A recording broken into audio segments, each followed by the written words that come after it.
Nós temos dados suficientes acerca do movimento celestial de corpos no nosso sistema solar para excluir essa possibilidade. Apesar das evidências científicas do contrário, aqueles que acreditam na Bíblia de Kolbrin e no planeta X persistem em sua afirmação de que uma catástrofe extraterrestre ameaçará a humanidade no futuro próximo. Perséfone é o nome do 10º planeta do sistema solar. Um planeta que ainda não foi descoberto pelos astrônomos, mas que, segundo elas, vai surgir em breve e se aproximar da Terra, provocando terremotos, erupções de vulcões e a inundação de 2/3 do nosso planeta.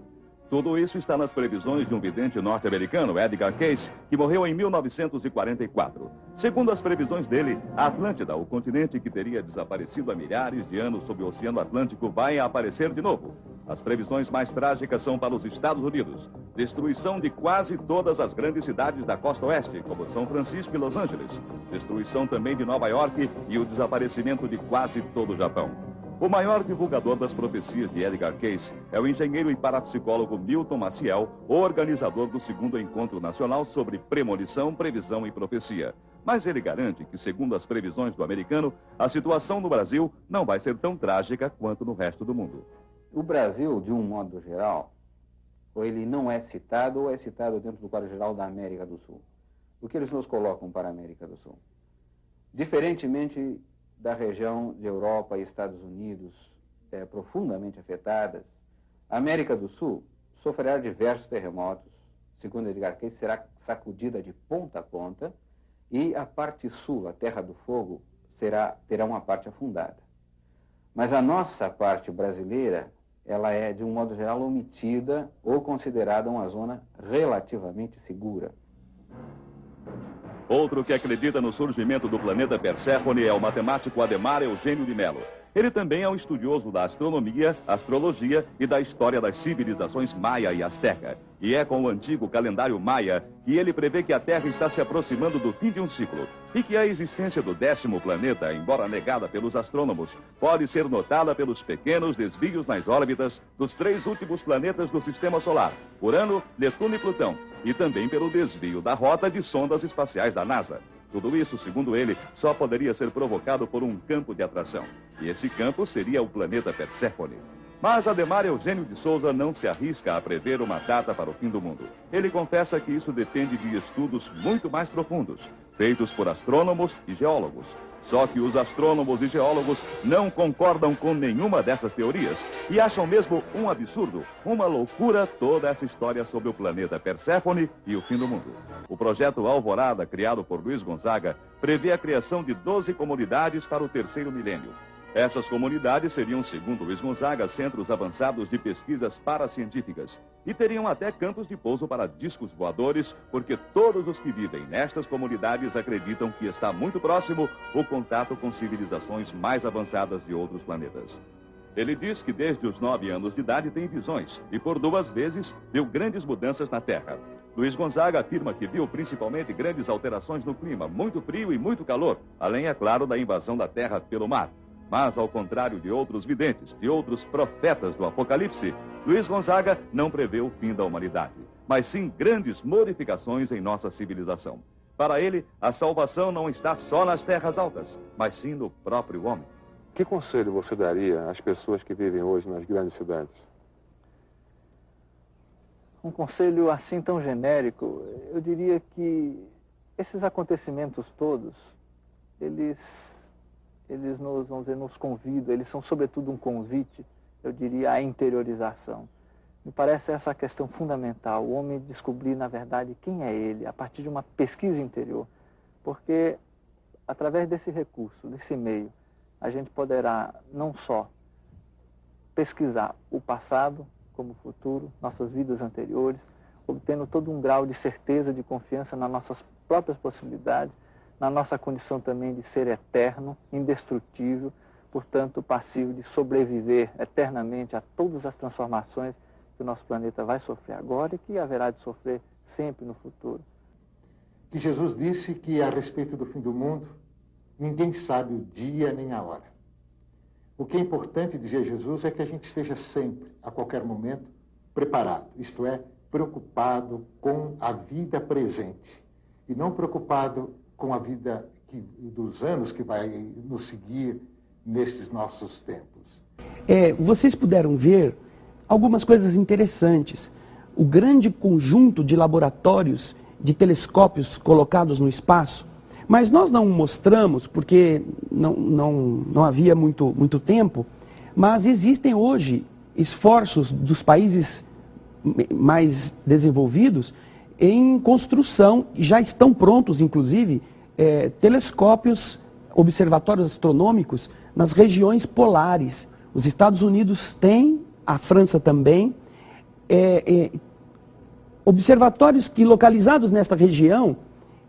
A gente pergunta por que ali, depois de tantos telescópios já postos flutuando à nossa volta, porque há um indício na tradição dessa vinda deste planeta que ele só começará a ser visível a partir do hemisfério sul, porque ele tem uma órbita diferente, uma órbita inclinada em relação ao plano dos planetas que giram em torno do Sol.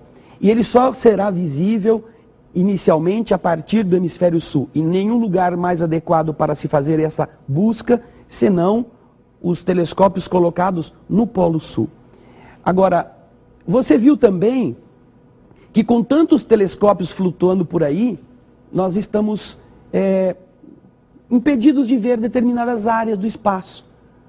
Algumas coisas estão bloqueando a visualização de coisas que deveriam estar sendo visíveis com tantos telescópios para facilitar isso. Por que os programas de computador não podem revelar ao que quer buscar isso as imagens do que está por detrás? Isso é para você pensar. Você viu nas imagens anteriores o Svalbard, os países construindo abrigos subterrâneos, vários governos da Terra preocupados com isso. Só que ninguém leva às pessoas informações a esse respeito. Não que devamos fazer disso, eu vou fazer um buraco no fundo do quintal da minha casa para me esconder. Né? Não nesse desespero. Mas é importante que quem está com olhos de ver e ouvidos de ouvir, pense. Pense porque é um momento especial do nosso crescimento. André, agora eu vou pedir, eu gosto muito assim, de questões práticas. Então você já colocou o cenário, né? Imagens, profundas reflexões. Então agora eu fiquei aqui me perguntando, como nos prepararmos para esse momento? Quer dizer, que dicas práticas para aqueles que estão te vendo e te ouvindo no dia a dia? Quais são as dicas práticas para que cada um possa se preparar para esse momento de transição planetária, André? Eu diria assim, Delmar, que aproveitar cada momento para fazer o bem. Não o bem para salvar-se, não o bem para ficar famoso, não o bem para ser um religioso bom, mas fazer o bem para tornar-se bom. Não viemos aqui vender livro, não viemos aqui divulgar literaturas de autoria de A, de B ou de C. Mas, dentro da sua pergunta, nós temos o próximo romance do Espírito Lúcio, que está sendo já editado, vai ser editado, lançado agora, dentro de alguns dias, fala dos herdeiros do novo mundo, os que vão herdar a terra. E dá essas explicações que você pergunta, mostrando o que fazer. Diante dos ensinamentos de Jesus, como nos conduzir nesse processo para herdarmos a terra. Essa é uma coisa que é importante a gente meditar. O que é que nós podemos? Na pergunta 642 do Livro dos Espíritos, nós encontramos Kardec indagando, basta não fazer o mal para ser agradável a Deus e garantir a sua posição futura? E a resposta é não. É preciso fazer o bem.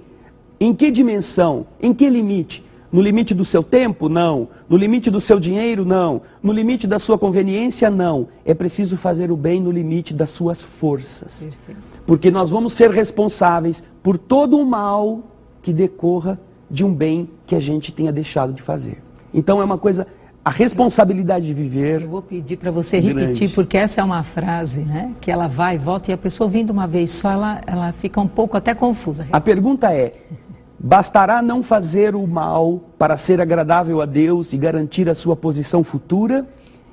E os Espíritos respondem, não, não basta.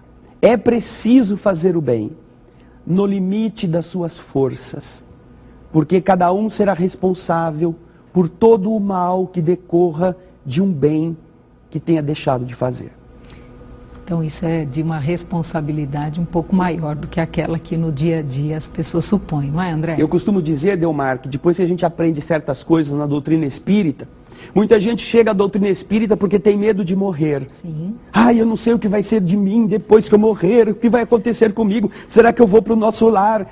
Eu costumo dizer que depois que a gente descobre certas coisas, na verdade a gente começa a ter medo de viver e não fazer o que deveria ter feito. Dentro do teu trabalho, aqueles que estão te vendo por primeira vez ou não te conhecem, você tem um programa na Rede Boa Nova de rádio. Isso. Qual dia e horário? Todas as quartas-feiras nós temos o programa Alegria de Viver, às 14 horas na Rede Boa Nova. E também livros, você falou. Quantos livros você... Nós temos a alegria de ter já participado com o Mundo Espiritual de 11 livros espíritas.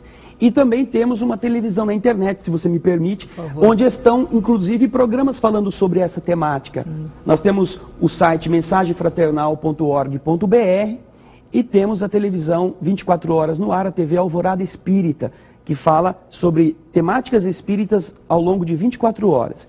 E aí as pessoas encontrarão também esses arquivos, obras espíritas, programas de televisão, programas de rádio, falando sobre todos estes temas, incluindo este que nós estamos tendo a honra aqui de abordar hoje. E agora, as suas considerações finais, André? Agradeço o carinho de todos, a simpatia da Delmar, que nos deixa muito à vontade, o carinho desta emissora. E gostaria de dizer que você é muito importante. Esta é a sua reencarnação mais importante, da qual você vai definir o seu futuro. Ou ficará na Terra num planeta melhor, num planeta renovado, ou será missionário de Deus num planeta pior. Essa escolha não é Deus, não é Jesus, não é nenhum espírito que faz. Somos nós que vamos fazer pelo bem que estiver inserido no nosso contexto verdadeiro. Obrigado, um beijo grande e até uma próxima ocasião. Muito obrigado. Textos antigos sugerem que, ao invés disso, Satanás vai recrutar seu exército, corrompendo a humanidade uma alma de cada vez. O apóstolo Paulo disse que nos últimos dias momentos perigosos devem vir, tempos de perigos, e ele listou umas 15 coisas que têm a ver com caráter.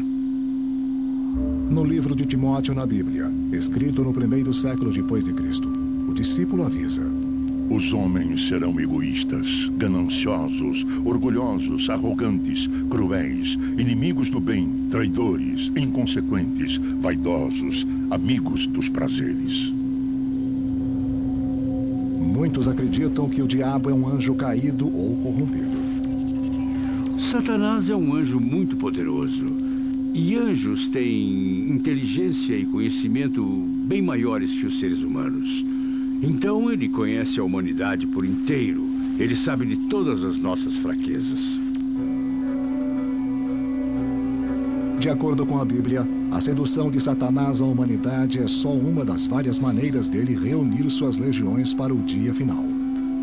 Essa parte que fala de Satanás reunindo seu exército para converter um a um da humanidade é o que está acontecendo agora. As pessoas, porque os espíritos maus, eles têm muito poder sobre nós, porque eles atuam sobre os nossos pontos fracos. As tentações, aquilo que a gente não superou totalmente, ainda fica tentação. Sexo, ambição desmedida, orgulho, egoísmo. Então eles atuam nisso. É muito mais fácil para eles nos conduzir a fazer uma coisa errada que a gente já fez, do que um espírito bom nos ajudar a fazer uma coisa certa, porque a gente tem mais tendência para o errado, né? No meio desse sofrimento, a profecia islâmica sugere que um redentor chamado Mahdi vai voltar junto com Jesus Cristo. Veja agora que esse Manduque, que vai ser auxiliar de Jesus, pode ser Emmanuel. Emmanuel reencarnou em 2000 e pode ser ele que vai vir ajudar Jesus. Emmanuel reencarnou-se no ano 2000 e, posteriormente, Chico veio a desencarnar no ano 2002, o que naturalmente vai agora inverter seus papéis. Acontecer com o senhor, no caso, e com ela, seria isso também. Pelo menos. E o senhor tem uma previsão de data disso? Não. Ano? Eu penso que por volta de 2015 ela estará reencarnando-se. Nesse ínter, eu espero ainda estar encarnada.